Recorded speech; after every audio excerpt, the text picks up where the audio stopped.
I got married because my family wanted me to. So at the age of like 18, 19, I was working at Church's Chicken, you know, enjoying my teenage life, having my own money, and I met a guy.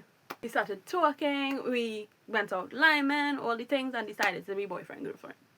Everything was going fine, and then boom, bang, pow, this turned into that, and my mother kicked me out. With nowhere to go, I asked my then boyfriend to ask his mom to let me move in with them. So she said yes, and I moved in with them. So we lived together for a while, and one morning I wake up and I'm not feeling good. Turns out I was pregnant with my first child. At this point, I am 20 years old, living with my boyfriend and his mother. I'm not married. Mind you, I come from a family that is very church oriented, very traditional, and one thing you do is have a baby before you're married.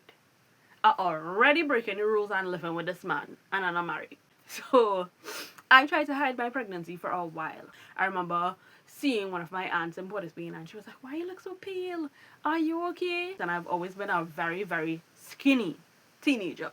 So I was gaining weight, and then eventually, the mark was I was pregnant. So, you know, my very traditional family had a problem.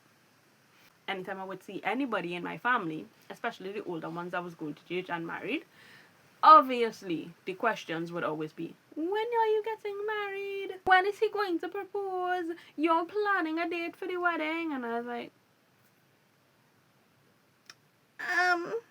well, like I wasn't even thinking about that. I wasn't even planning a wedding in my head. My family would constantly make remarks about the fact that I was having a child out of wedlock. I had one aunt that told me my child was going to be a bastard. Like another aunt who told me, you should have told the man, no ring, no thing. Being the innocent as a lamb that I was, I did not want to disappoint anybody. Like, I've always been a people pleaser. I didn't want them to feel like I was a bad child or I was the little hoe of the family. I told my then boyfriend what my entire family was saying or whatever.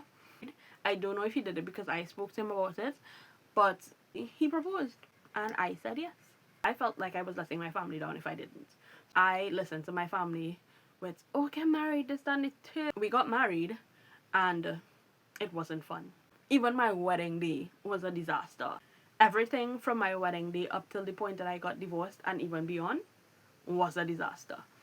And now looking back on it, I realize I didn't get married because I wanted to. I didn't know who I was. I didn't know what I wanted. I didn't know what to expect when you get married. I didn't know what to look for in a person. I didn't know how to set boundaries. I didn't know a lot of things. I let other people's opinions dictate what I did with my life. But I am better for it because I learned a lot from being married to him. I understood a lot of things about myself. So I'm not that girl anymore. But if you think that story is confusing and chaotic, wait till I tell you all about all the things that happened while I was married to this guy.